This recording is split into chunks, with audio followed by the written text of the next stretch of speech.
মান্না সাহেব সম্বন্ধে আমি আগেও বলেছি, আবারও বলবো যে আনডাউটলি হি ওয়াজ এ স্টার। আমার জানা মতে আমার দিক থেকে আমি বারবারই বলতে চাই, অন্য কারোর সাথে কীরকম ছিল আমি জানি না, বাট আমার সাথে মান্না সাহেব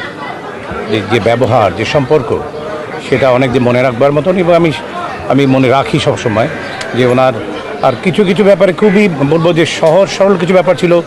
কোনো একটি ব্যাপারে হয়তো উনি বুঝতে পারছেন না, বিশেষ করে অ্যাকশন দৃশ্যের কথা বলবো, উনি অকপটে সহজ সরল স্বীকারোক্তির মতন এবার ভাই এটা এইরকম না করে এইরকম করলে কি ভালো হবে, আমি বলতাম রাইট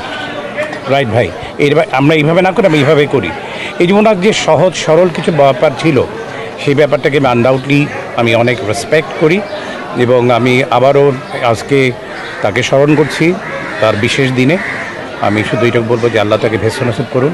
এবং আমাদের মাঝে উনি নেই এটা অনেক সময় ভাবতে আমাদের খারাপ লাগে, বিকজ একটা ভ্যাকিউম